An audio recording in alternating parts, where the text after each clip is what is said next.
자, 안녕하세요. 네. 강의 시작하겠습니다. 첫 시간이니까 간단하게 소개 같은 거 좀 하고 할 건데, 일단은 점액의 마무리 특강이고요. 얘는 지금까지 안 해오셨던, 공부 안 하고 이거를 가지고 뭔가 처음 해보겠다, 이런 분들을 위한 강의는 아니고, 그동안 이제 객관식을 한 번 정도 들으셨던, 기본 강의 수강하시고, 그러니까 이론 강의 수강하시고 객관식 강의까지 수강하셨던 분들 중에서 최종적으로 이론 정리를 위해서 뭔가 조금 더 필요하다라는 분들을 대상으로 하는 그런 강의입니다. 책은 똑같이 이 감정평가사 1차용 객관식 점액의 이 책으로 진행이 될 거고요. 그리고 이 책 구성을 보시면 일단 목차는 보실 필요 없고요. 9쪽부터 보시면 내용 정리가 나와 있죠. 개념책의 내용 정리가 나와 있고, 그리고 36쪽 잠깐 펴보시면 이론형 문제들은 제가 모두 OX로 쪼개놨어요. 그 선택 지문 있던 것들을 지문을 하나하나 다 쪼개가지고 쪼개서 그 기준서 순서대로 번호를 나열해가지고 중복되는 거 제거하고 실어놨습니다. 그러니까 이 OX 문제가 제가 회계사 세무사용 시험에 있는 책에는 OX 문제 낼 때 그 실제로 기준서 보면서 출제되지 않은 내용들까지 같이 집어넣는데, 이쪽 감정평가사 쪽에서는 그럴 필요가 좀 없는 것 같아서 없더라고요. 기출 분석을 해보니까 나왔던 게 반복되고 새로운 게 나오는 적이 거의 없어요, 말문제에서.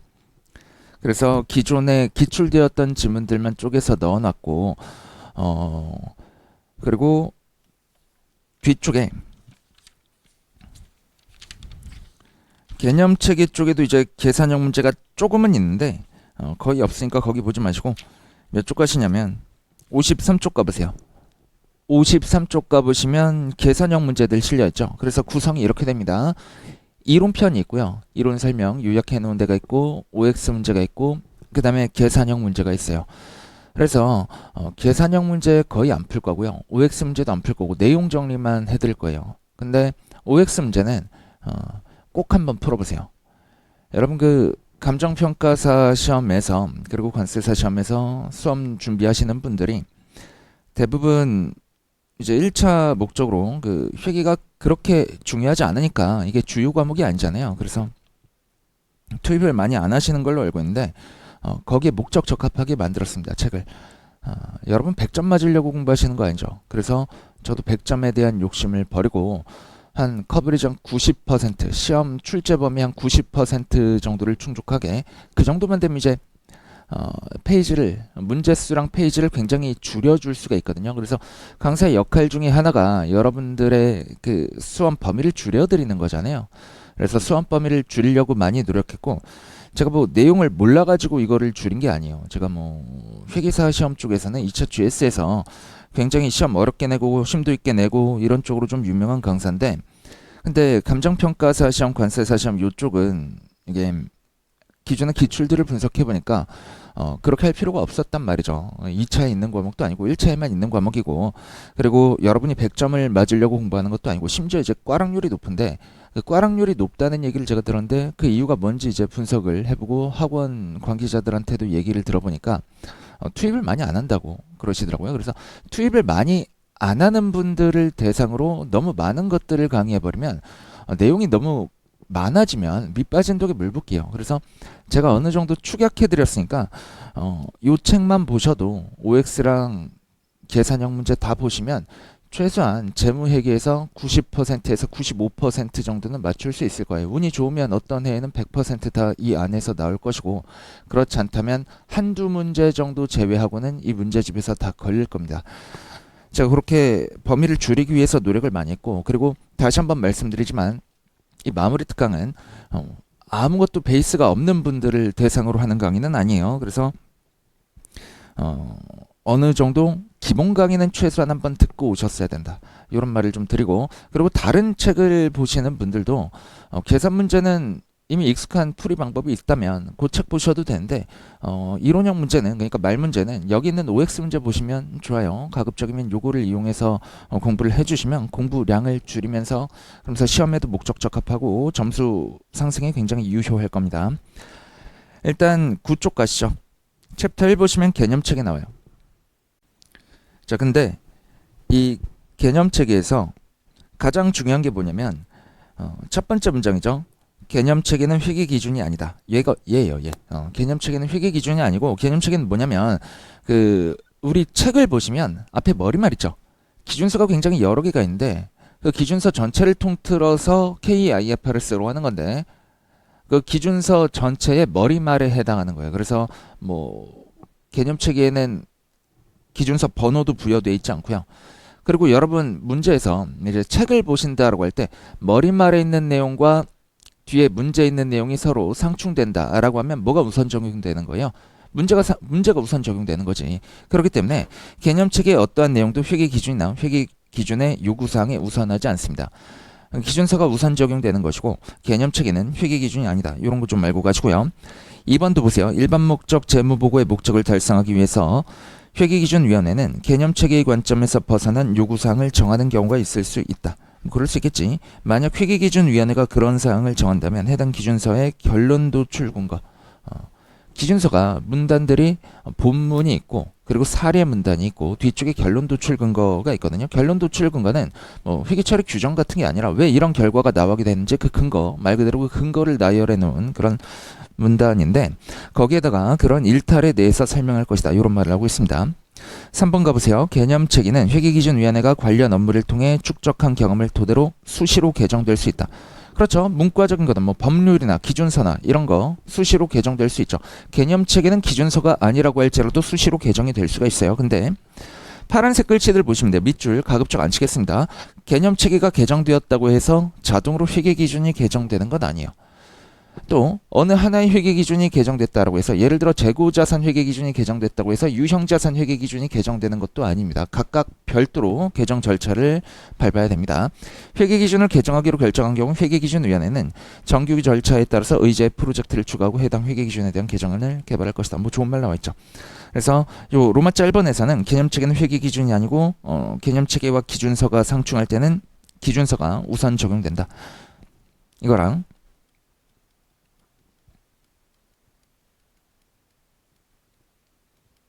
그리고 개념체계가 개정됐다고 회계기준이 자동으로 개정되는 것은 아니다.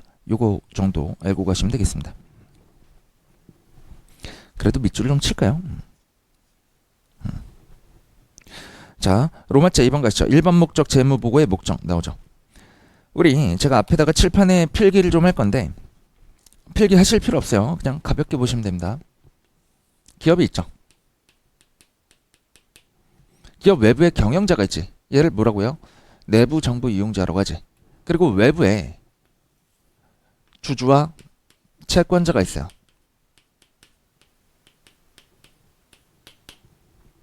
이 주주와 채권자가 기업에게 자금을 제공하죠. 근데 얘네가 뭐 깡패도 아니고 그냥 돈 내나 하고 삥 뜯어갈 수는 없잖아요. 좀 속된 말이긴 하지만. 자, 그렇기 때문에 꼬셔야겠죠. 너희가 돈을 이렇게 제공해주면 이걸 잘 운영해서 너희들의 부를 극대화시켜주겠다. 이렇게 꼬셔가지고 자금을 조달받는 거지. 이렇게 꼬시기 위한 수단. 일반 목적 재무 보고라고 하죠. 재무제표를 주고 우리가 지금까지 이게 이렇다. 앞으로 더 많이 창출할 수 있을 거니까 투자를 좀 해라. 혹은 그게 첫 번째 이유고 두 번째 이유는 돈을 제공해 줬잖아요. 그러면 제공받은 돈을 잘 운영했다고 보고를 해줘야겠지. 그게 이제 수탁 책임과 관련된 거죠. 그래서 재무 보고라는 것을 하게 되는데 이 재무 보고의 주된 수단이 바로 재무제표지. 재무제표 약자로 Financial Statement라고 합니다. 한글로 쓰죠.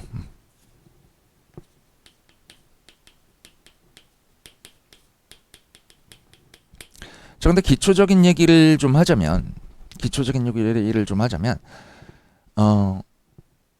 이 재무보고라는 것은 특정 목적 재무보고도 있을 수가 있죠. 그죠? 뭐 특정한 여러 정보 수요자가 있을 텐데 그들 각각을 위한 보고서를 만들 수도 있어요. 근데 그렇게 재무보고를 하게 된다면 각각을 위해서 보고서를 따로 만들게 된다면 그러면 만드는데 비용이 되게 많이 들 거 아니에요. 만들기 위한 인력도 필요할 것이고 자료 조사하고 뭐 이것저것 비용이 많이 들 텐데 기업의 본업은 제공받은 돈을 잘 운영해가지고 주주와 채권자의 부를 특히 이제 주주죠. 기업의 주인인 주주의 부를 극대화하는 것이지 이게 뭐 보고가 기업의 본연의 의무는 아니죠. 그렇기 때문에 모든 정보 이용자들이 통합해서 사용할 수 있는 그런 일반 목적의 정보, 이거를 만들어서 보고하도록 하고 있고, 그래서 재무보고 앞에 일반 목적이라는 말이 붙어요. 일반 목적 재무보고. 그리고 이 일반 목적 재무보고의 주된 수단이 재무제표인 것이지. 그리고 이 재무제표에는 5가지가 있죠. 첫 번째 재무상태표, 두 번째 손익계산서, 세 번째 자본 변동표, 약자 외우실 필요 없습니다. 네 번째 현금 흐름표, 다섯 번째 주석, 풋노트라고 하죠. 이렇게 5가지의 재무제표가 요 5가지 재무제표 중에 요 4가지가 주요 재무제표라고 하는 것인데, 이 중에서 재무상태표는 한 시점의 재산 상태에 대한 정보, 그리고 손익계산서, 자본 변동표, 현금 흐름표는 기중의 변동에 대한 정보를 제공하는 것이지. 자, 이때 보세요. 한 가지 꼭 알고 가셔야 되는 게, 재무 상태표를 그려보면 차변에 자산이 있죠. 이거를 기준서에서 경제적 자원이라고 해요. 경제적 자원. 그리고 이 자산은 어디로부터 창출되냐면 주주나 채권자로부터 자금을 제공받아서 자산을 구매하는 거지, 1차적으로. 그래서 채권자로부터 제공받은 자금을 우리가 뭐라고 하냐면 부채라고 하죠. 주주로부터 제공받은 자금을 우리가 자본이라고 합니다. 그리고 이 부채와 자본을 개념체계에선 뭐라고 하냐면 청구권이라고 해요. 자산은 경제적 자원, 부채와 자원은 청구권. 그래서 자산, 경제적 자원이라고 하는 것은 재무상태표 차변 항목, 그리고 부채와 자본이라고 하는 것은 재무상태표의 대변 항목을 말하는 거예요. 자, 그리고 이때 자산은 부채 더하기 자본이라는 항등식이 나오죠. 자, 자산은 부채 더하기 자본이요. 이 중에서 부채를 이항해버리면 이렇게 되지. 자산 빼기 부채는 자본이 되는 거죠. 이 자본은 주주 지분, 주주의 청구권에 해당하는 것이고, 이 앞에다가 델타가 변동이라는 의미지. 델타를 붙여도 똑같아요. 똑같이 성립합니다. 항등식이야. 자산의 변동에서 부채의 변동을 차감하면 자본의 변동이 되는데, 이 자본의 변동은 사유가 3가지가 있어요. 당기손익과 기타 포괄손익과 자본거래로 인한 변동. 자본거래 이거 뭐죠? 주주와의 거래 말하는 거죠. 주주가 출자하거나 아니면 주주가 출자한 돈을 받아가거나 환급받거나 아니면 배당을 받아가거나 이러면 순자산이 변동하죠. 순자산은 자본이니까 자본이 변동합니다. 주주와의 거래로 인한 자본 변동을 자본거래로 인한 자본 변동이라고 하고, 그 외 당기손익과 기타 포괄손익, 얘를 손익거래라고 해요. 그리고 이 손익거래 중에서 기타 포괄손익 있죠. 얘는 기준세에서 열거하고 있어요. 열거된 기타 포괄손익 거래들만 기타 포괄손익으로 인식하는 것이고, 얘는 열거 안 했어요. 포괄주의예요. 그래서 자본의 변동 중에서 주주와의 거래가 아니고 기타 포괄손익 인식하는 거래가 아니면 나머지 자본 변동은 모두 다 당기손익인 거예요. 알겠죠? 그렇게 좀 알아주시고, 자, 그리고 아래쪽에 내용에 들어가 봅시다. 자, 1번 목적 재무보고의 목적은 현재 및 잠재적 투자자, 대여자와 그 밖의 채권자, 이런 사람들을 우리가 뭐라고 하죠? 주요 정보 이용자라고 합니다. 주요 이용자. 이런 주요 이용자들이 기업의 자원을 제공하는 것과 관련된 의사결정, 이 자원을 제공하는 것과 관련된 의사결정이 주주 입장에선 주식 투자 의사결정, 주식을 지분상품이라고도 합니다. 그래서 지분상품에 대한 투자 의사결정, 그리고 부채를 채무상품이라고 돼요. 채무상품에 대한 투자 의사결정을 할 때 유용한 보고기업의 재무정보를 제공하는 것, 이게 일반 목적 재무보고의 목적이죠. 주요 이용자가 의사결정을 할 때 유용한 재무정보를 제공하는 것, 그게 일반 목적 재무보고의 목적입니다. 자, 2번 보시면 많은 현재 및 잠재적 투자자, 대여자, 그 밖의 채권자는 정보를 제공하도록 보고기업에 직접 요구할 수 없고, 그들이 필요로 하는 재무정보의 많은 부분을 일반 목적 재무보고서, 그러니까 재무제표에 의존해야만 하죠. 그래서 이 현재 및 잠재적 투자자, 대여자, 채권자가 일반 목적 재무 보고서의 대상이 되는 주요 이용자다라는 말을 하고 있습니다. 자, 여러분이 뭐 주식을 투자한다, 아니면 돈이 매우 많아서 채권을 투자한다라고 할지라도 주주가 삼성전자 주식을 구매한 주주가 삼성전자 내부 정보를 들여다볼 수는 없죠. 그럼 어디 의존해야 돼요? 재무제표에 의존해야 되지. 그래서 그들이 주요 이용자라는 겁니다. 3번 보시면 그러나 일반 목적 재무 보고서는 현재 및 잠재적 투자자, 대여자와 그 밖의 채권자가 필요로 하는 모든 정보를 제공하지 않으며 제공할 수도 없다. 맞는 말이에요. 그리고 또한 여기서 또 알고 가셔야 될 게 재무제표는 중요성 기준에 의해서 작성돼요.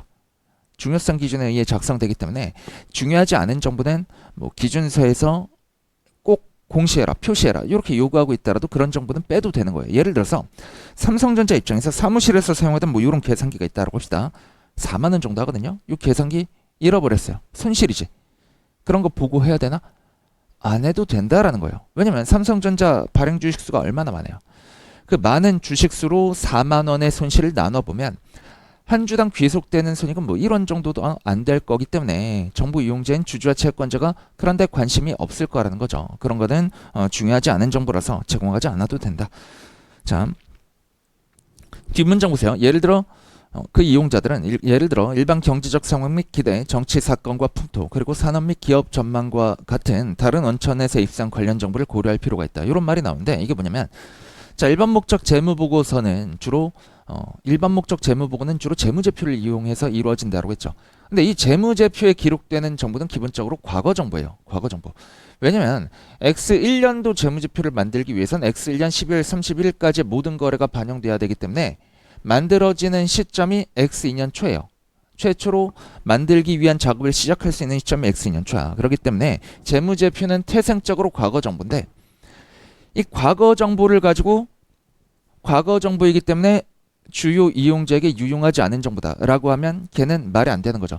주요 이용자들은 이 과거 정보를 가지고 이 일반 경제적 상황, 정치 사건과 풍토, 그리고 산업 및 기업 전망과 더불어서 같이 이용함으로써 보고기업의 가치를 추정하는 그래서 자기 의사결정에 도움이 될 수 있는 그런 판단의 근거가 되는 거죠. 그렇기 때문에 요거를 명확히 하셔야 되는데 재무제표에는 과거 정보가 포함되어 있고 대부분 과거 정보가 포함되어 있는데 그렇다고 해서 정부 이용자에게 그게 유용하진 않은 것이고 한 가지 더 말씀드리자면 재무제표는 그 자체로서 보고기업의 가치를 보여주는 것은 아니죠. 하지만 정부 이용자가 보고기업의 가치를 추정하는 데 도움이 되는 정보를 제공하지. 이 과거 정보, 재무제표에 담긴 과거 정보와 이런 것들을 함께 이용하면 가치를 추정할 수 있는 거니까 그런 말이 되겠습니다.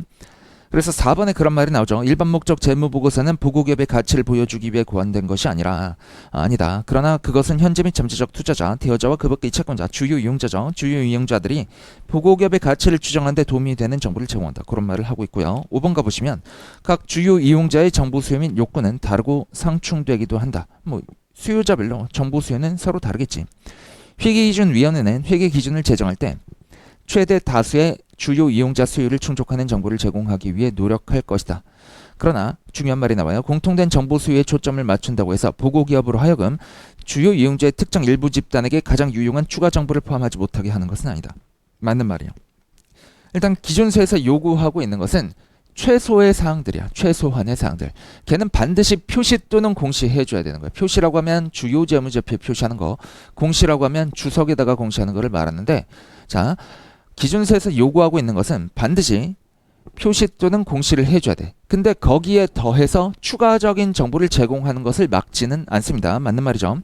6번 보고기업의 경영진도 해당 기업에 대한 재무정보에 관심이 있겠죠. 그러나 경영진은 내부정보 이용자니까 여러 내부정보에 접근이 가능할 것이고 따라서 일반 목적 재무보고서에 의존할 필요가 없다라고 하면 맞는 말이에요. 자, 다음 페이지 갑시다. 질적 특성 나오는데 이게 이제 개념책에서 시험에 가장 많이 나오는 챕터죠. 자, 질적 특성은 얘는 IFRS에서 얘기하고 있는 대부분의 내용들은 재무제표에 국한돼요. 근데 이 질적 특성만큼은 재무제표에 국한되는 게 아니라 재무제표 외에서 제공되는 재무정보에도 적용돼요. 왜 그러냐면 이 질적 특성이라고 하는 것은 그 정보가 유용하기 위해서 가져야 할 속성을 말합니다. 그렇기 때문에 자, 첫 번째 문장 유용한 재무정보의 질적 특성은 재무제표뿐만 아니라 그 밖의 방법으로 제공되는 재무정보에도 적용된다. 에도 적용. 이렇게 보시면 되지. 재무제표뿐만 아니라 그 밖의 방법으로 제공되는 재무정보에도 마찬가지로 적용된다. 그리고 포괄적 제약 요인인 원가도 이와 마찬가지로 적용됩니다. 원가도 뭐 재무제표 말고 재무제표 외에서 제공되는 그런 모든 정보에 같이 고려가 되는 것이지. 정보를 생산할 때 항상 원가 측면을 고려해야 됩니다. 정보를 생산해서 이용자들이 얻을 효익 대비해서 투입되는 원가가 더 크다면 그런 정보는 생산할 가치가 없는 정보죠. 자, 이 질적 특성은 두 가지로 나뉘어요. 첫 번째가 근본적 질적 특성, 두 번째가 보강적 질적 특성인데 앞글자 따서 외워주셔야 돼요. 근본적 질적 특성에는 목표 두 가지가 있습니다. 목적적 합성과 표현의 충실성 있고 목적적 합성의 구성 요소 세 가지 앞글자 따서 외우셔야 돼요. 목, 예, 확, 중, 요. 중이라고 말고 중요라고 외워주세요. 왜냐면 이쪽에도 중이 있거든. 자, 표현의 충실성의 구성 요소에는 완전성, 중립성, 오류. 그래서 표, 완, 중립, 오 이렇게 외워주시면 되겠습니다. 그리고 이 근본적 질적 특성을 충족하는 정보만 재무제표에 인식하는 거예요. 개념체계에 따르면 목적적 합성과 표현의 충실성 모두를 충족할 때 재무제표에 인식하는 거예요. 그래서 이런 거 있죠. 자산이나 부채를 재무제표에 인식하기 위한 요건이 개념체계와 개별 기준서들에서 달라요. 개념체계에서는 자산이나 부채의 정의를 충족하는 항목 define, 정의가 영어로 define이죠. D라고 적을게요. 정의를 충족하는 항목이 목적적합하면서 충실한 정보를 충실한 표현을 제공하는 경우에만 그런 경우에 재무제표에 인식하도록 돼 있어요. 근데 개별 기준서에서는 인식 요건이 D, 목, 충이 아니라 표현의 충실성이지. 표라고 딸게요. 앞글자를. D 플러스 B 플러스 M이에요. D는 정의고요. 자산이나 부채의 정의를 충족하는 항목이 미래경제적 효익의 유출입 가능성이 높으면서 존재하는 거 아니에요. 미래경제적 효익의 유출입 가능성이 존재한다라는 것은 이 정의에 포함되는 거야. 별도로 요 B로 빼놓은 요 효익은 미래경제적 효익의 유출입 가능성이 높다예요. 높다. 알겠죠? 미래경제적 효익의 유출입 가능성이 높으면서 신뢰성 있는 측정이 가능할 때 재무제표에 인식합니다. 그래서 자산과 부채는 DBM을 충족할 때 기준서에 따르면 인식하는 것이고 개념체계에 따르면 D를 충족하고 목표를 추가적으로 충족할 때 재무제표에 인식하는 거예요. 그러면 여러분 이 두 개가 상충되면 뭐를 우선 적용해야겠어요? 얘지. 기준서를 우선 적용하는 거죠. 기준서가 우선 적용됩니다. 그래서 개별 회계처를 할 땐 얘가 우선 적용되는데 근데 말문제로 개념체계 나올 때는 이렇게 나오면 맞는 말이에요. 알겠죠? 개념체계가 말문제로 조금씩 나오죠.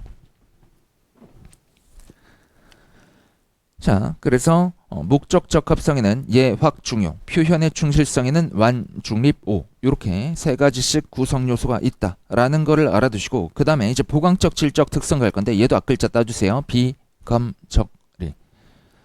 그리고 그 아래쪽에 중요한 표현이 나와요. 목적적 합성과 표현의 충실성을 모두 충족하는 정보의 유용성을 보강한다. 이게 뭐예요? 목적적 합성과 표현의 충실성이라고 하는 것은 근본적 질적 특성 말하는 거지. 그래서 근본적 질적 특성인 목적적 합성과 표현의 충실성을 충족하는 정보가 유용한 정보예요. 그리고 똑같이 목적적 합하면서 충실한 표현을 제공하는 정보 중에서 어느 게 더 유용할지에 대한 판단을 하기 위해서 보강적 질적 특성이 적용되는 거야. 자, 그럼 제가 OX 문제 질문을 들어볼 테니까 판단을 해보세요. 이 둘 중에 하나가 충족되지 않으면 목적적 합성이나 표현의 충실성 중에 하나가 충족되지 않는데 비검 정리가 매우 많이 충족돼요. 그럼 걔는 유용한 정보인가? 그렇지 않습니다. 목적적 합성과 표현의 충실성 중에 어느 하나라도 충족되지 않으면 그러면 비교 가능성이 혹은 검증 가능성이 혹은 적시성이 혹은 이해 가능성이 이런 보강적 질적 특성들이 아무리 충족되더라도 걔는 유용한 재무 정보가 될 수 없는 거예요. 아시겠죠? 유용한 재무 정보가 되기 위해서는 근본적 질적 특성을 반드시 충족해 줘야 됩니다. 그리고 그렇게 충족된 근본적 질적 특성을 충족하는 유용한 재무 정보들 사이에서 뭐가 더 유용한지를 판단할 때 보강적 질적 특성이 적용이 되는 거예요. 자, 그 아래쪽에 보시면 별표시 1번 보세요. 근본적 질적 특성을 적용하기 위한 가장 효율적이고 효과적인 절차는 일반적으로 다음과 같다라고 나와 있죠. 그래서 얘를 읽으실 필요는 없고요. 근본적 질적 특성에는 적용하기 위한 순서가 있다. 요 정도만 외우시면 돼요. 아시면 됩니다. 적용 순서가 있고 별표시 2번 보시면 보강적 질적 특성을 적용하는 것은 어떤 규정된 순서를 따르지 않는 반복적인 과정이다. 이런 말 나오죠. 그래서 보강적 질적 특성을 적용하는 데 있어서는 순서가 따로 없습니다. 이렇게만 알고 가시면 되겠습니다. 별표시 3번 가세요. 목적 적합하지 않은 현상에 대한 표현 충실성과 목적 적합한 현상에 대한 충실하지 못한 표현 모두 정보 이용자들이 좋은 결정을 내리는데 도움이 되지 않는다. 그러니까 목표를 모두 충족해야 유용한 재무 정보가 되는 것이고 유용한 정보가 되는 것이고 어느 하나라도 충족하지 못하면 유용한 정보가 아니다라는 얘기죠. 그 다음에 뭐 별표시 4번은 뒤쪽에서 나오니까 지금 보지 마시고 보강적 질적 특성 별표시 5번도 나중에 봅시다. 아래쪽에 가시면 목적 적합성 좀 상세하게 써놓은 게 있습니다. 목적 적합한 재무 정보는 이용자들의 의사결정에 차이가 나도록 할 수 있다. 그래서 목적 적합성이라고 하는 것은 이용자들의 의사결정에 차이가 나도록 할 수 있는 정보의 성질을 말해요. 그래서 자 이게 사례까지 들 필요 없겠구나. 먼저 그냥 넘어갑시다. 이 정도 보시면 돼요. 어차피 말 문제는 이 정도로 나올 거니까. 자, 그래서 별표시 보시면 정부는 일부 이용자들이 이를 이용하지 않기로 선택하거나 다른 원천을 통해서 이미 알고 있다고 할지라도 의사결정에 차이가 나도록 할 수 있다. 기준서에 있는 말이고 시험에도 나왔단 말이니까 이 정도는 알고 가시고요. 그 다음에 2번 보시면 재무정보의 예측가치, 확인가치 또는 이 둘 모두가 있다면 재무정보는 의사결정에 차이가 나도록 할 수 있다. 맞는 말이요. 3번 이용자들의 미래 결과를 예측하기 위해서 사용하는 절차의 투입 요소로 재무 정보가 사용될 수 있다면 투입 요소로 재무 정보가 사용된다면 그러면 그 재무 정보는 예측 가치를 갖습니다.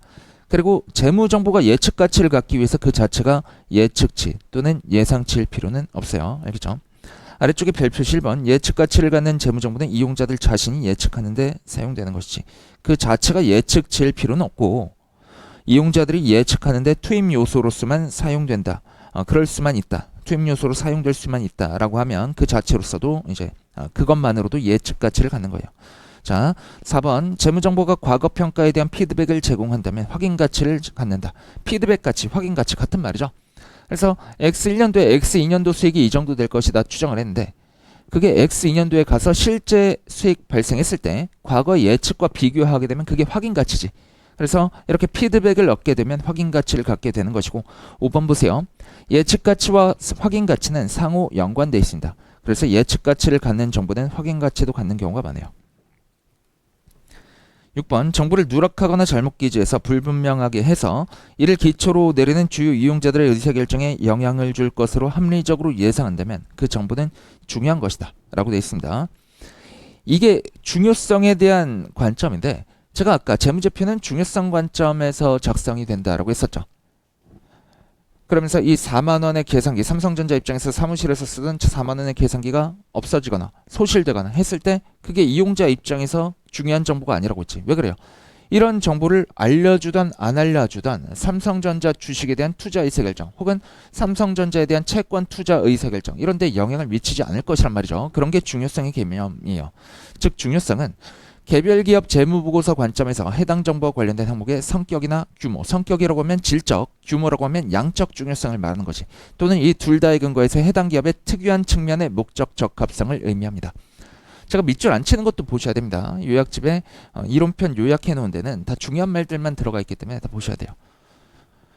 중요성이라고 하는 것은 특정한 기업의 특유한 측면의 목적 적합성을 의미해요. 따라서 회계기준위원회는 중요성에 대한 획일적인 계량 임계치를 정하거나 특정한 상황에서 무엇이 중요한지를 미리 결정할 수 없다. 맞는 말이야.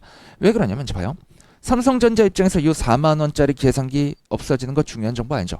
근데 제가 사업을 하려고 한 10만원 정도 투자해서 법인을 만들었대요. 법인 설립할 때 돈이 필요하지 않습니다. 조금만 있어도 만들 수 있어요. 그때 계산기가 있고 나머지 6만 원짜리 자산인데 전체 10만 원의 자산 중에서 4만 원 잃어버렸대. 그럼 이건 중요한 정보지. 그래서 기업마다 중요성의 금액은 달라질 수가 있어요. 그렇기 때문에 회계기준위원회가 이 무엇이 중요한지를 미리 결정해 놓을 수는 없는 거지. 개별적으로 기업마다 결정을 해 주셔야 되는 거예요. 표현의 충실성 갑시다. 1번 보시면 경제적 현상의 실질과 법적 형식이 같지 않다면 법적 형식에 따른 정보만 제공해서는 충실하게 표현할 수 없을 것이다 라고 돼 있죠. 우리 회계는 경제적 실질을 우선하죠. 경제적 실질에 따라서 회계 처리하도록 돼 있죠.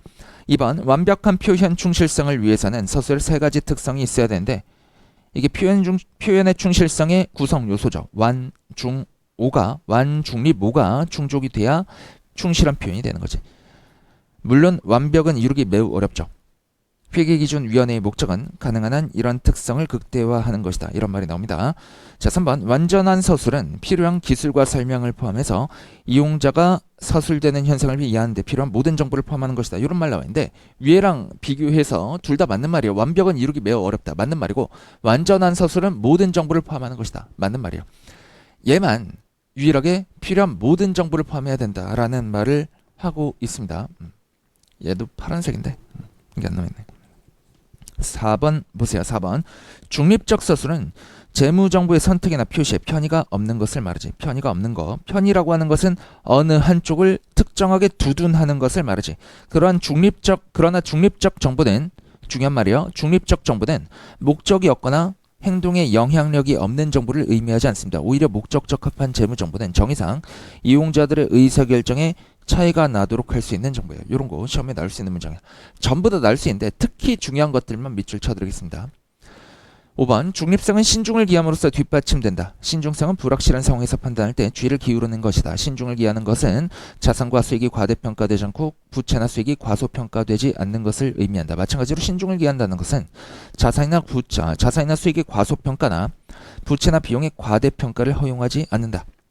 자, 그래서 이 문장을 보시면 자산이나 수익은 조금 더 작게, 부채나 비용은 조금 더 크게 이렇게 비교 처리하는 것을 기본적으로 보수주의라고 하죠. 그 보수주의가 개념체계의 요건은 아니에요. 개념체계에서는 보수주의를 허용하진 않고 있습니다. 개별 기준서들에서 뭐 보수주의적인 회계 규정들이 조금 있지만 개념체계 자체적으로 보수주의는 허용되지 않아요. 알겠죠? 그런 그릇된 평가는 미래기간의 수익이나 비용의 과대평가나 과소평가로 이어질 수 있다. 얘가 무슨 말이냐면 자, 예를 들어서 재고자산 사례를 들 건데 X1년 말에 재고자산이 과속 예상됐어요. 그럼 X1년도에는 매출 원가가 과대 예상된 거지. 그죠? 재고자산과 매출 원가는 반비례하죠. 판매 가능 재고가 차변에 있고 재고자산 T계정에서 대변 쪽에 비용 처리되는 금액과 그리고 기말 재고, 비용 처리되는 게 매출 원가지. 그렇게 두 가지가 있으니까 판매 가능 재고가 차변이 일정하다라고 할 때 대변 쪽에 기말 재고가 증가하면 그러면 매출 원가는 감소하는 것이고 기말 재고가 감소하면 매출 원가 늘어나는 거예요. 근데 자 봐요. 기말 재고를 과속 예상했다라는 것은 매출 원가를 과대 예상했다는 거지. 근데 그럼 X2년도가 봐. X2년도에는 기초 재고가 과속 예상된 상황이잖아요. X1년도 기말 재고가 과속 예상됐다라는 것은 X2년도에 기초 재고가 과속 예상된 거지. 그럼 X2년도 재고자산 T계정을 그려보면 T계정 차변에 판매 가능 재고가 과속 예상된 거야. 기말 재고가 일정하다고 할 때 차변에 판매 가능 재고가 작다라고 하면 얘는 매출 원가가 과속 예상되는 거지. 그래서 X1년도에는 매출 원가가 과대 예상됐었죠. X1년도 말 재고자산 과속 예상으로 인해서 X1년도의 매출 원가는 과대 예상됐는데 결과적으로 X2년도에는 매출 원가가 과속 예상되게 되는 거지. 그게 요 말이지. 그러한 그릇된 평가는 미래기간의 수익이나 비용의 과대평가나 과소평가로 이어질 수 있다. 이런 말을 하는 거죠. 6번 신중을 기한다는 것이 비대칭의 필요성을 내포하는 것은 아니다. 그러나 비대칭은 유용한 재무정보의 질적 특성이 아니다. 그럼에도 불구하고 나타내고자 하는 바를 충실하게 표현하는 가장 목적 적합한 정보를 선택하려는 결정의 결과가 비대칭성이라면 그런 특정 회계 기준에서 비대칭적인 요구사항을 포함할 수도 있다라는 거예요. 앞문장과 뒷문장에서 어디 갔어? 앞에 있는 문장과 뒤쪽에 있는 문장에서 서로 다른 얘기하고 있는데 둘 다 맞는 말입니다. 뒷문장이 파란색 글씨는 안 써놨는데 어려운 말이고 또 중요한 말이에요. 시험에서 종종 나옵니다. 7번 보시면 표현 충실성은 모든 면에서 정확한 것을 의미하지 않는다. 오류가 없다는 것은 현상의 기술에 오류나 누락이 없고 보고 정보를 생성하는 데 사용되는 절차의 선택과 적용 시 절차상 오류가 없음을 의미하는 것이지, 오류가 없다는 것이 모든 면에서 완전하게 정확하게 완벽하게 정확하다는 것을 의미하진 않죠. 중요한 말이고, 그 아래쪽에 별 표시 보세요.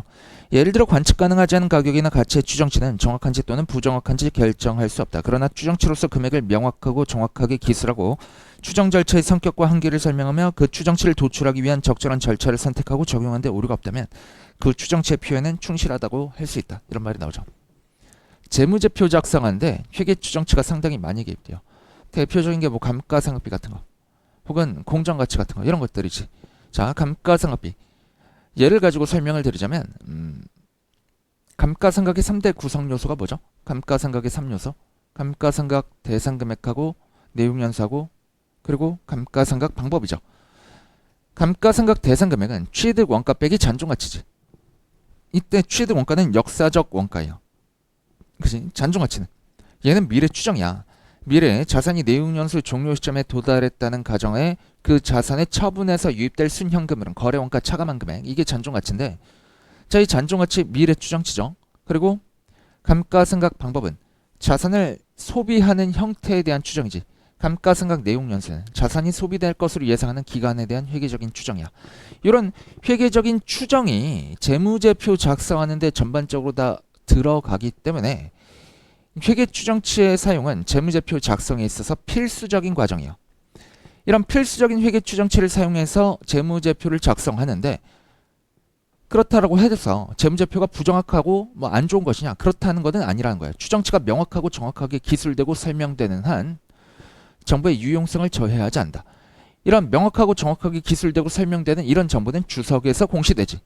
우리는 이 유형자산, 건물에 대해서 감가상각 방법을 뭐를 적용하고 있습니다. 잔존가치를 뭐로 봤습니다. 몇 년 동안 감가상각을 하고 있습니다. 이런 회계 정책이나 아니면 회계 추정치와 관련된 것들이 주석에 공시가 되죠. 그래서 주석에 이런 것들을 충실히 공시를 하면 재무정보의 유용성을 저해하지 않습니다. 그리고 마지막 문장, 측정 불확실성이 높은 수준이더라도 그러한 추정치가 무조건 유용한 재무정보를 제공하지 못하는 것은 아니다. 이렇게 7번, 8번 묶어서 보셔야 돼요. 알겠지? 같이 보시고.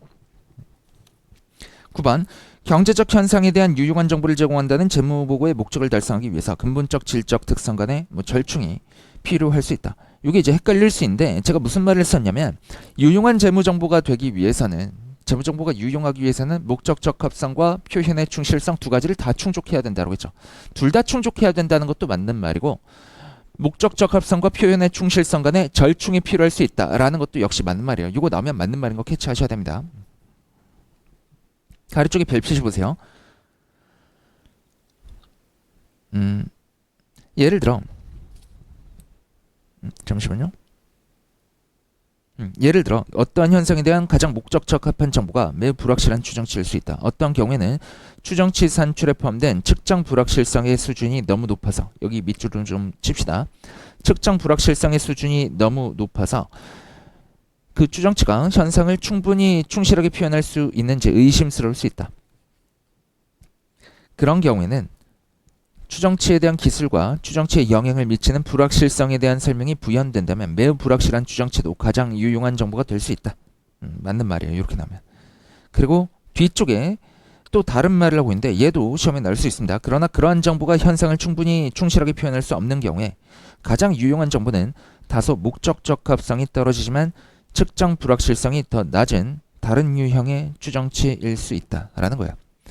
이 목적 적합성과 표현의 충실성은 어느 정도 상반되는 개념이야. 왜 그러냐면 봐요. 역사적 원가.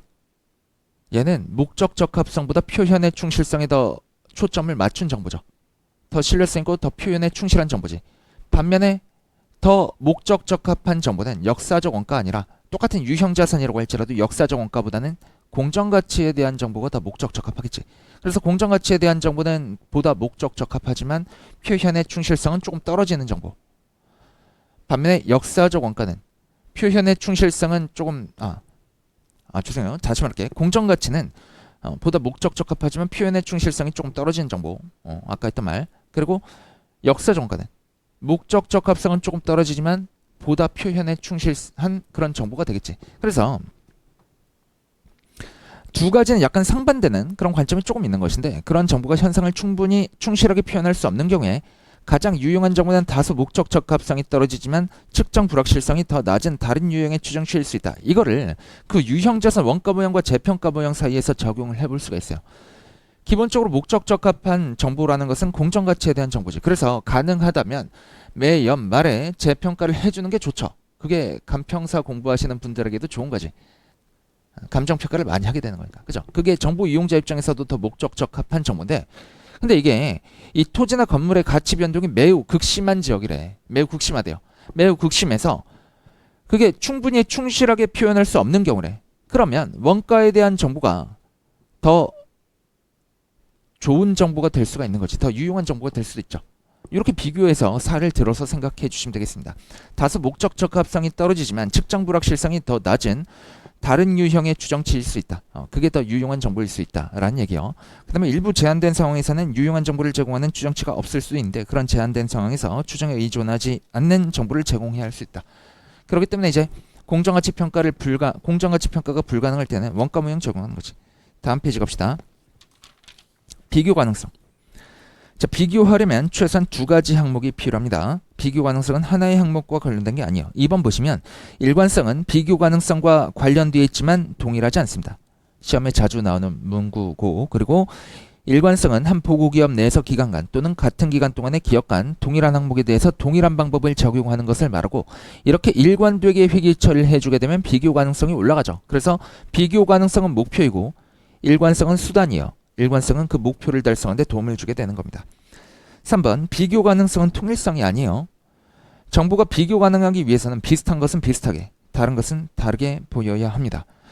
재무정보의 비교 가능성은 비슷한 것을 달리 보이게 해서 보강되지 않은 것처럼 비슷하지 않은 것을 비슷하게 보이게 한다고 해서 보강되지 않습니다. 자, 4번 얘도 중요한 말. 근본적 질적 특성을 충족하면 어느 정도 비교 가능성은 달성됩니다. 그리고 목적 적합한 경제적 현상에 대한 표현 충실성은 얘도 중요해요. 다른 보고기업의 유사한 목적 적합한 경제적 현상에 대한 표현 충실성과 어느 정도의 비교 가능성을 자연히 가져야 됩니다. 5번 하나의 경제적 현상은 여러 가지 방법으로 충실하게 표현될 수 있으나 동일한 경제적 현상에 대해서 대체적인 회계 처리 방법을 허용하면 비교 가능성이 감소하겠지.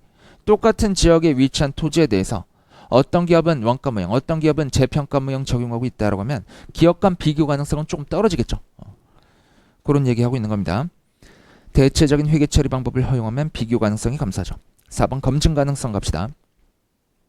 검증 가능성은 정보가 나타내고자 하는 바를, 경제적 현상을 충실하게 표현하는지를 이용자들이 확인하는 데 도움을 준다라는 거예요. 그래서 검증 가능성은 대표적으로 뭐냐면, 여러분들 감정평가 보고서 같은 거를 발행할 거잖아요, 나중에. 그러면 그 보고서가 제대로 작성된 보고서인지 실제로 검증이 가능해야 되지. 그죠? 이 검증 가능하다라는 얘기는 어느 한 전문가가, 그러니까 감정평가사 사례를 들면 어느 감정평가사가 감정평가 보고서를 냈을 때 다른 감정평가사가 동일한 투입 자료를 가지고 유사한 수치를 만들어낼 수 있다. 이게 검증 가능성이야. 알겠죠? 전혀 다른 수치가 나오게 되면 걔는 검증 가능하지 않은 것이죠. 검증 가능하지 않은 거. 자, 그래서 검증 가능성이라고 하는 것은 합리적인 판단력이 있고 독립적인 서로 다른 관찰자가 어떤 서술이 표현 충실하다라는 것에 있어서 비록 완전히 의견이 일치하진 않더라도 합의에 이를 수 있다라는 것을 의미합니다. 동일한 투입 자료를 가지고도 공정가치 추정치가 조금 다르게 산출될 수 있어요. 하지만 어느 정도 유사하겠지. 완전히 일치하진 않더라도 합의에 이를 수 있다는 거. 요게 검증 가능성이에요. 3번 계량화된 정보가 검증 가능하기 위해서 단일 점추정치여야 할 필요는 없습니다. 가능한 금액의 범위나 확률도 검증될 수 있어요. 단일 점추정치만 검증 가능한 게 아니라 범위나 확률도 검증이 가능합니다. 그리고 검증은 직접 또는 간접으로 이루어질 수 있다. 얘도 맞는 말인데, 직접 검증이라는 것은 뭐냐면, 봐요. 여기 사례에서는 현금을 세는 것과 같이 직접적인 관찰을 통해서 금액이나 그 밖의 표현을 검증하는 거. 이런 게 직접 검증이지. 또 한 가지 사례는 뭐냐면, 상장 주식 공정가치 같은 것은 주식 어플 여러 가지고 보면 그러면 확인이 가능하잖아. 그런 건 관측 가능한 공정가치죠.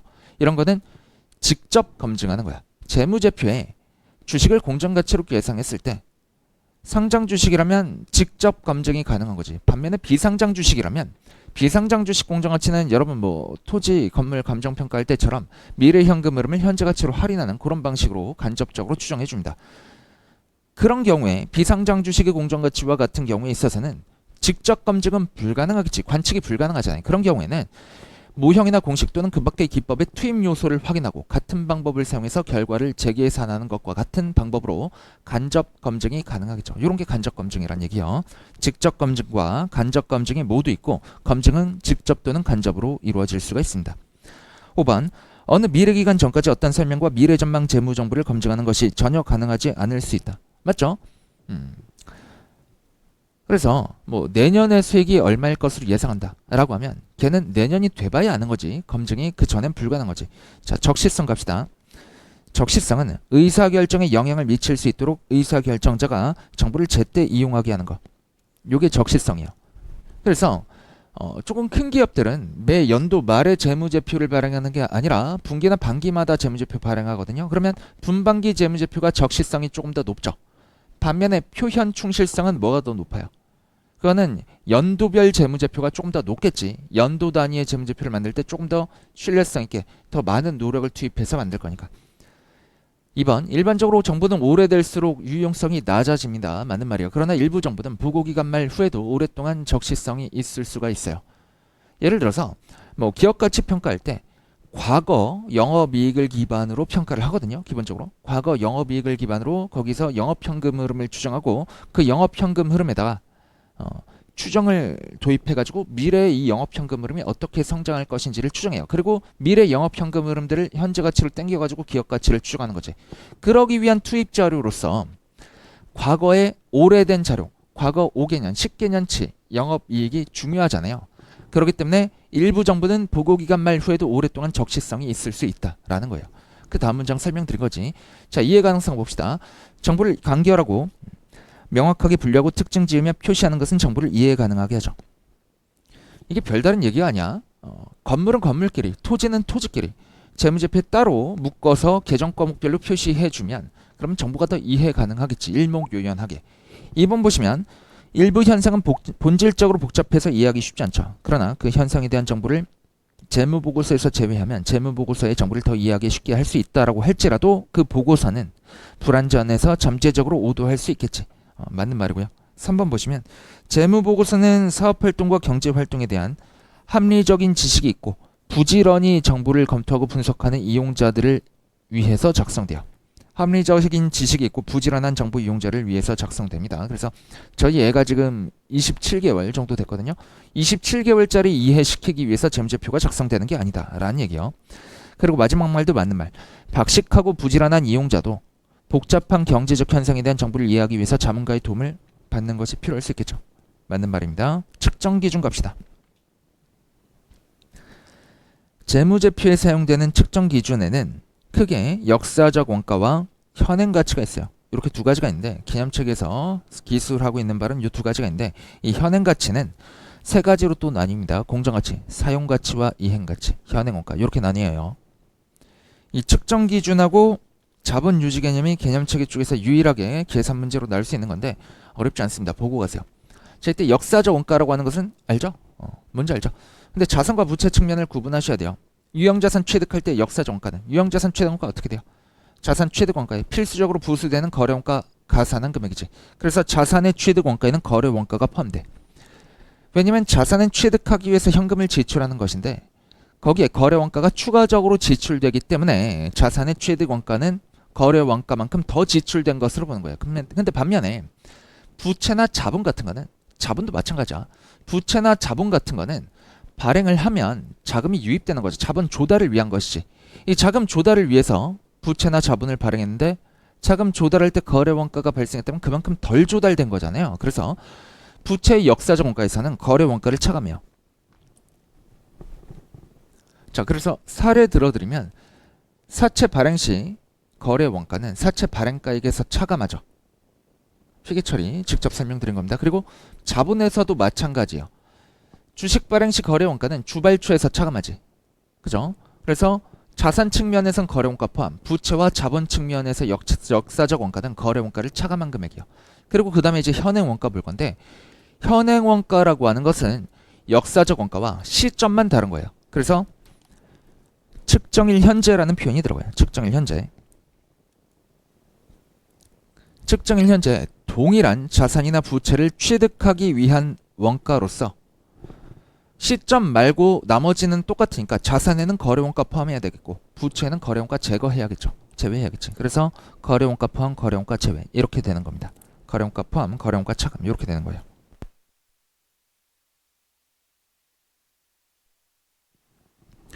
자, 다시 한번 말씀드리지만 현행 원가는 역사적 원가와 시점만 다른 거예요. 아시겠죠? 시점만 다릅니다. 그럼 이제 공정가치와 사용가치, 이행가치 남았지. 공정가치 먼저 볼게요. 얘는 거기 문제집에 재무회계 기타 사항 쪽과 같이 보시면 좋은데 몇 쪽이냐면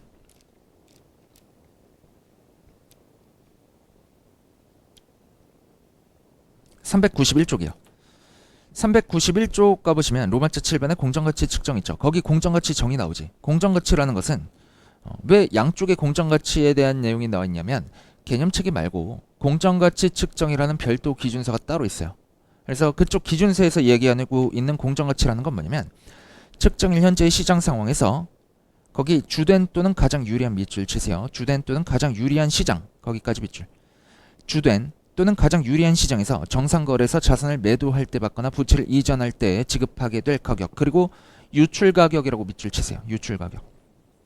주된 또는 가장 유리한 시장에서 정상거래에서의 유출 가격이요. 밑줄 하나 안 친 거. 정상거래도 밑줄 칩시다.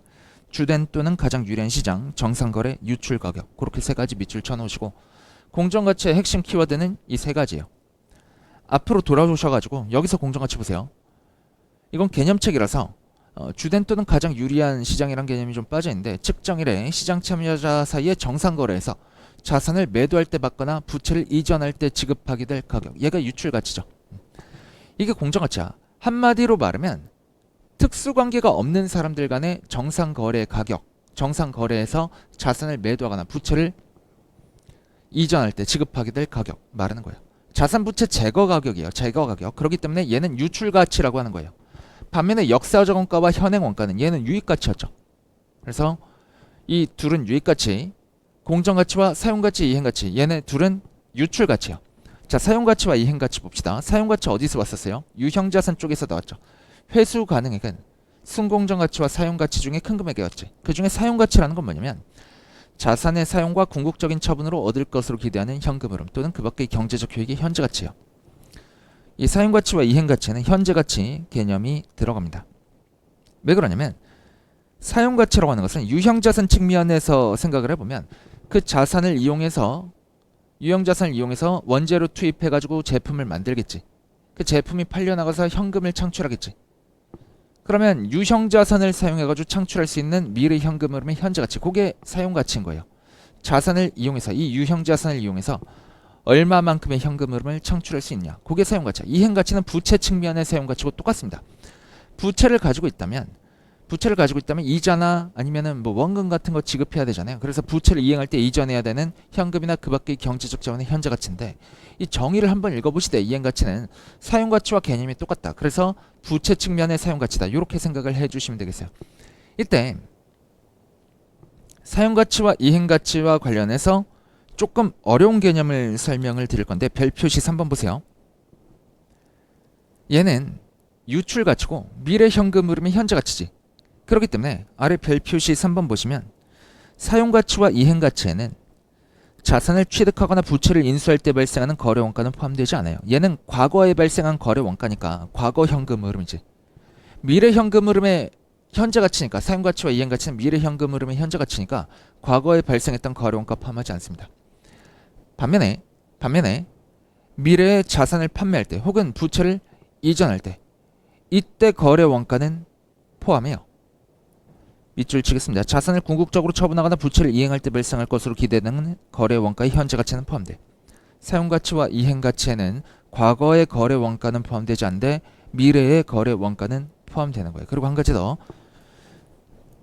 사용가치와 이행가치는 시장 참여자 가정보다는 기업 특유의 가정을 반영합니다. 반면에 이 공정가치라고 하는 것은 기업 특유 가정보다는 시장 참여자 관점을 반영하죠.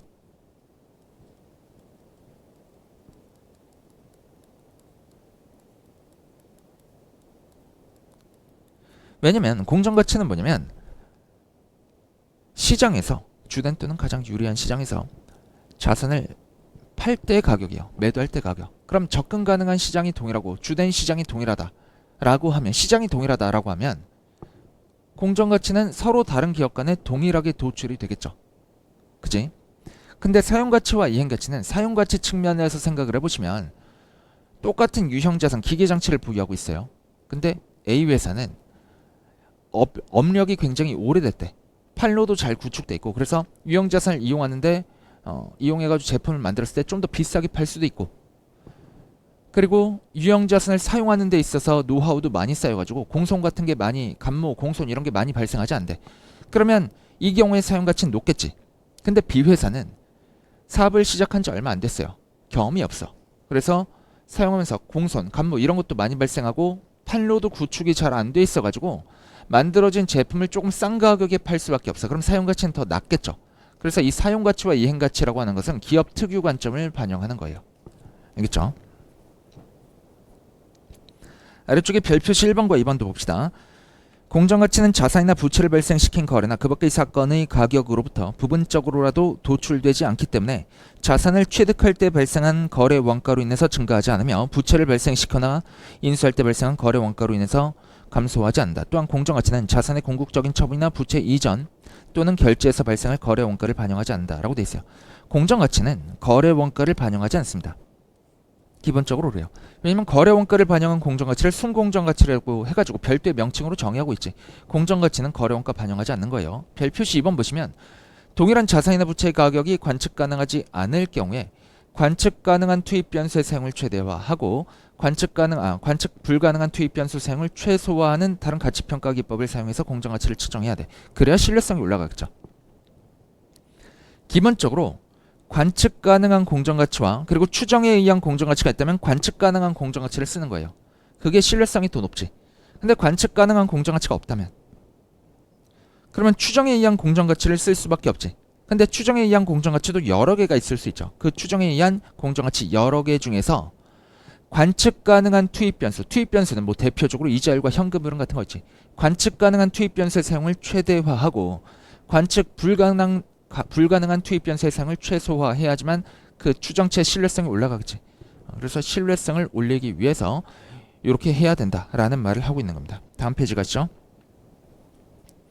자본유지 개념 나오는데, 자, 자본유지 개념은 크게 재무자본 유지 개념하고 실물자본 유지 개념으로 나뉘어요. 그리고 재무자본 유지 개념은 특정한 측정 기준을 요구하지 않는데 실물자본 유지 개념은 현행 원가 기준으로 측정을 하도록 강제하고 있습니다. 현행 원가 뭐였죠? 역사적 원가와 시점만 다른 거였죠. 동일한 자산을 현재 취득하려면 얼마가 유출될 것이냐. 거래 원가 포함해서. 그게 자산의 현행 원가였지. 자, 재무자본 유지 개념은 명목 화폐 단위 재무자본 유지 개념과 불변 구매력 단위 재무자본 유지 개념으로 나뉘는데 이때 말을 좀 보셔야 됩니다. 재무자본 유지 개념 하에서 이익은 해당 기간 동안에 소유주에게 배분하거나 소유주가 출연한 부분을 제외하고 기말 순자산의 재무적 측정 금액이 기초 순자산의 재무적 측정 금액을 초과하는 경우에만 발생한다. 맞는 말이에요. 반면에 실물자본 유지 개념 하에서 이익은 해당 기간 동안 소유주에게 배분하거나 소유주가 출연한 부분을 제외하고 기업의 기말 실물 생산 능력이나 조업 능력이 기초 실물 생산 능력을 초과하는 경우에만 발생합니다. 요거 관련해서는 말 문제만을 보는 것보다 말 표현을 보는 것보다 문제 하나 풀어보면 간단하게 이해가 되거든요. 그래서 27쪽 좀 가볼게요. 손깍지 껴놓으시고 27쪽 가겠습니다. 오잉? 왜 클릭이 안 되지?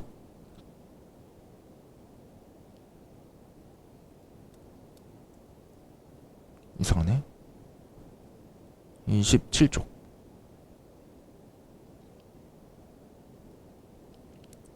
자, 간평은 엑슬연초에 현금 2,000원을 출자받아가지고 설립됐으며 이 금액은 간평이 판매한 재고자산 200개를 구입할 수 있는 금액이래요.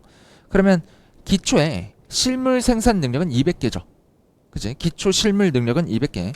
엑슬연 말의 자본은 3,000원이야. 그러면 자본이 1년간 1,000원 증가한 거죠. 자, 그래서 아래쪽 보시면 명목 재무자본 유지 개념 하에서는 2,000원 말고 증가한 1,000원 전체가 이익이에요. 근데 문제에서 네 번째 줄 보시면 물가지수가 X1년 초 100에 비해서 10% 상승해서 뭐 110이 됐겠지. 10% 상승했다라고 돼 있죠. 불변구매력 재무자본 유지 개념 하에서는 유지해야 되는 자본은 2,200원이죠. 주주가 출자한 2,000원에다가 물가 상승률을 10% 반영한 2,200원이 유지해야 되는 자본이잖아. 걔를 유지자본이라고 합니다. 그리고 자본금은 2,000원이잖아. 실제로 납입한 건 2,000원이기 때문에 아이고 얘가 터치가 되네요. 2,000원이기 때문에 2,200원 중에 2,000원을 초과해 200원이지. 얘를 자본 유지 조정이라고 별도의 명칭을 부여해가지고 표현해요. 알겠죠? 그럼 이익은 나머지 800원 되는 거죠. 실물 자본 유지 개념 봅시다. 그 세 번째 줄 보시면 X1년 말 간평이 판매하는 재고 자산의 개당 구입 가격은 12예요. 그러면 X1년 초에 200개에 대한 능력을 보유하고 있었지. X1년 말에도 200개에 대한 능력을 보유하려면 200개 곱하기 12 하면 2,400원이죠. 유지 자본이 2,400원이 돼야 되는 거야. 유지해야 될 자본. 그러면 유지 자본을 초과하는 600원만 이익이 되는 거지. 자본 유지 조정은 400원이 되는 거고. 그렇게 보시면 되겠습니다. 자, 14쪽 오시고요.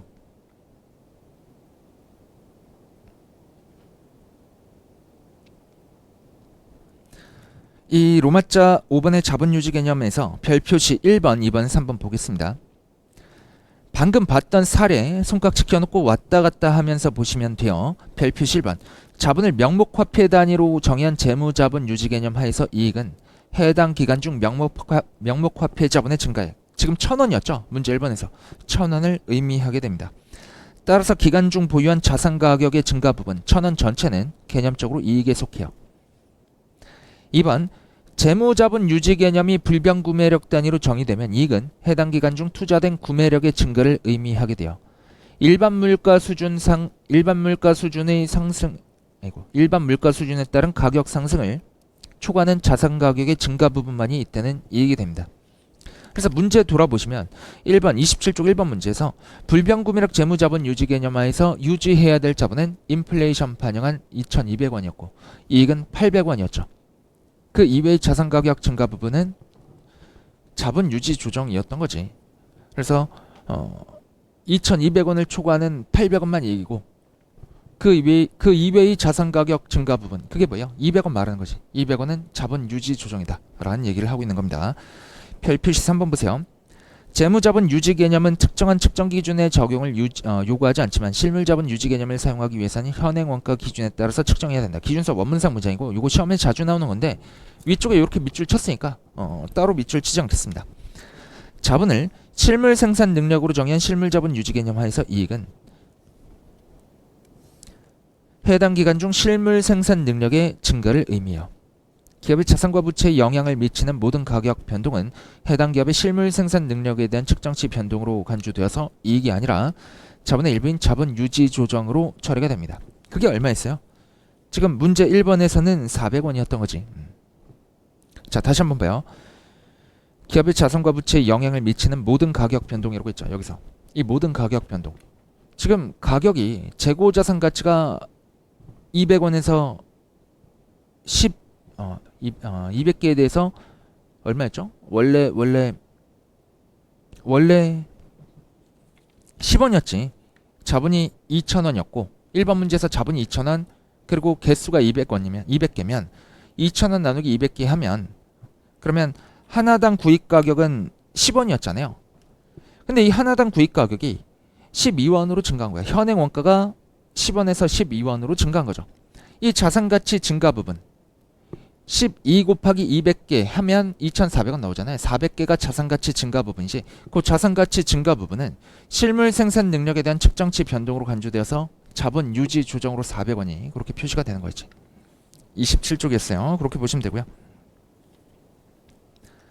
아래쪽에 보시면 재무제표 요소의 정의가 나오는데 얘가 이제 계산 문제 풀 때 중요한 것들이 있는데 자산부채 자본의 정의보다 수익비용의 정의가 계산 문제 풀 때 중요합니다. 이거를 뭐 기본 강의 때 그리고 객관식 강의 때는 첫 시간부터 외워달라고 요청을 드리는데 지금에 와서는 뭐 못 외우셨으면 수익 비용 정도만 좀 외워주세요. 자, 수익은 자본의 증거로서 자본 청구권 보유자의 출자와 관련된 것은 제외한 거예요.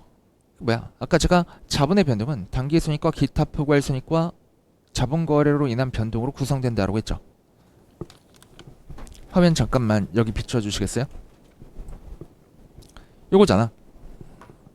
요 부분. 자본의 변동은 단기 손익과 기타 포괄 손익과 자본 거래로 인한 변동으로 구성된다. 그리고 이 주주와의 거래가 아니면 손익 거래인데 이 손익 거래 중에서 자본이 증가하는 손익 거래는 수익이다 라는 거예요. 알겠죠? 수익의 정의 외워주세요.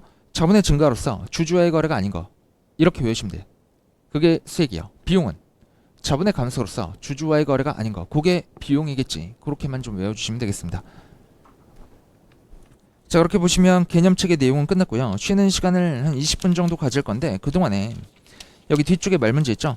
다 푸시진 못하겠지만 그 시간 동안에 어느 정도 최대한 보세요. 그리고 집에 가면서 OX 문제 보시고 알겠죠? 복습하셔야 됩니다. OX 문제 풀어보시고 이따가 29쪽의 재무제표 표시부터 나가보도록 하겠습니다.